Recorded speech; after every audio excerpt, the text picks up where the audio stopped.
یہ جو ایک دن کا روزہ ہے یہ ایک سال کے گناہوں کا کفارہ ہے۔ بے اللہ رب العزت نے رسول اللہ صلی اللہ علیہ وسلم کے اہل بیت میں بھی چنے ہوئے لوگ رکھے ہیں شک، اور آپ کے صحابہ میں بھی چنے ہوئے لوگ رکھے ہیں۔ اور جن کے بارے میں اللہ تعالیٰ نے خود فرما دیا ہو کہ رضی اللہ عنہم ورضوان، کہ اللہ ان سے راضی اور وہ اللہ سے راضی، تو اس کا مطلب یہ ہوا کہ سبحان اللہ یہ وہ لوگ ہیں جو کہ اللہ تعالیٰ کے بڑے محبوب لوگ ہیں۔ کہنے والے تو اس حد تک پہنچ جاتے ہیں کہ اللہ رب العزت کے فیصلوں میں ہی غلطی نکال لیتے ہیں۔ اللہ جس نے حضرت حسین رضی اللہ تعالیٰ عنہ کی شہادت میں کردار ادا کیا، آپ کو شہید کیا، آپ کے خانوادے کو شہید کیا، یا اس میں معاون بنا، یا اس پر خوش ہوا، یا کسی بھی طریقے سے اس میں پارٹیسپیٹ کر کے مطمئن رہا، اللہ کے فرشتوں کی اور ہم سب کی اہل ایمان کی اس پر لعنت۔ اللہ اکبر، صحیح کہا آپ نے، بالکل صحیح۔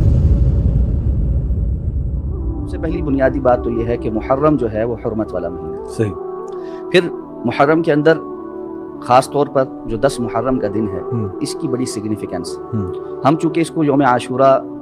واقعہ کربلا کے حوالے سے زیادہ جانتے ہیں، لیکن واقعہ کربلا کے ہونے سے بہت پہلے، بلکہ رسول اللہ صلی اللہ علیہ وسلم کی تشریف آوری سے قبل بھی اس دن کی کچھ سگنیفیکنس ہمیں پتہ چلتا ہے کہ سب سے پہلے جو 10 محرم کی اہمیت ہے حضرت نوح علیہ السلام کے دور میں، صحیح، کہ جب قوم نوح پر عذاب آیا اور اہل ایمان کو اللہ رب العزت نے نجات عطا فرمائی اور وہ ایک کشتی میں سوار ہو کر اس فلڈ سے یا اس سیلاب سے گزر گئے،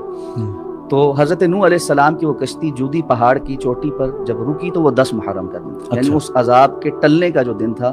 وہ 10 محرم کا دن تھا۔ تو یہ ایک یوم نجات تھا قوم نوح علیہ السلام کے مومنین کے لیے کہ کفار کو اللہ نے ہلاک کیا اور اہل ایمان باقی بچے۔ پھر حضرت موسیٰ علیہ السلام کے جو قوم ہے بنی اسرائیل، اس کو فرعون سے غلامی سے نجات ملتی ہے، اور غلامی بھی ایسی ہے کہ جسے ہم جانتے ہیں بڑی سخت قسم کی غلامی۔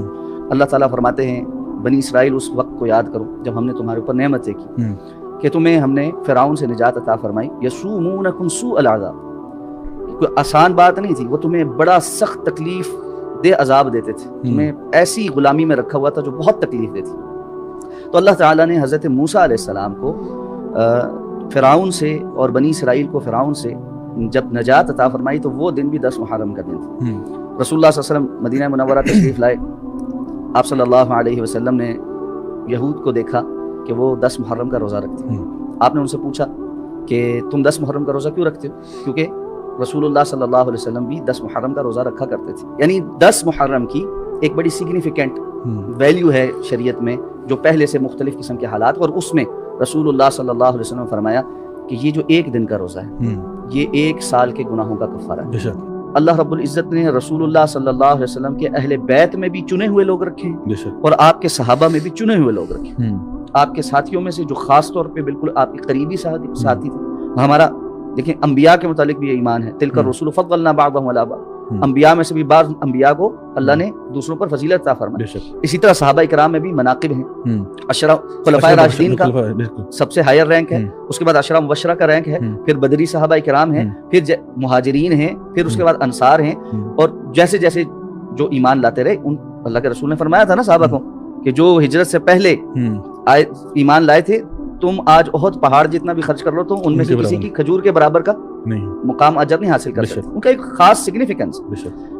تو اس اعتبار سے صحابہ کرام کی اس سگنیفیکنس کو سمجھنا اور پھر اللہ کے رسول صلی اللہ علیہ وسلم کے اہل بیت کی سگنیفیکنس کو سمجھنا یہ ایمان کا جز ہے، اس چیز کو نہیں ایڈریس کریں گے اور نہیں سمجھیں گے تو کہنے والے بہت سارا کچھ کہہ جاتے ہیں، بے شک والعیاذ باللہ، کہنے والے تو اس حد تک پہنچ جاتے ہیں کہ اللہ رب العزت کے فیصلوں میں ہی غلطی نکال دیتے ہیں۔ بعض لوگوں نہیں کہتے اور کتابوں میں نہیں لکھا کہ فرشتے نے نعوذ باللہ حضرت علی کے پاس آنا تھا اور وہ غلطی سے حضرت اللہ کے رسول صلی اللہ علیہ وسلم کے اوپر نازل ہو گیا، یہ لوگ کہتے ہیں، کتابوں میں لکھا ہے، اور میں یہ جانتا ہوں کہ الحمدللہ سنجیدہ فکر اہل تشیع علماء بھی اس چیز کو نہیں مانتے، اس کا رد کرتے ہیں کہ یہ کفر ہے، یہ بات کہنا کفر ہے، اور اہل تشیع کا بنیادی یا جمہور کا عقیدہ یہ نہیں ہے۔ لیکن بعض لوگ کہتے ہیں نا جو بھی واقعات تھے ان کی اس وقت موجود حالات کے تناظر میں فیصلے تھے، جو باتیں ان تک پہنچ رہی تھیں اس کے مطابق اقدامات تھے۔ آج ہم ان کا انالیسس کرتے ہوئے زیادہ سے زیادہ یہ بات کہتے ہیں کہ حضرت علی رضی اللہ تعالیٰ عنہ حق پر تھے اور باقی صحابہ کرام سے اجتہادی غلطی ہوئی، اور یہ ہم ایک چیز بات واضح کر دیں، صحابہ کرام رضوان اللہ تعالی علیہم اجمعین کے تمام تر احترام، اہل بیت اطہار کے تمام تر احترام اور عزت اور شان کے باوجود ہمارا ایمان اور عقیدہ یہ ہے کہ انبیاء کے علاوہ کوئی معصوم نہیں،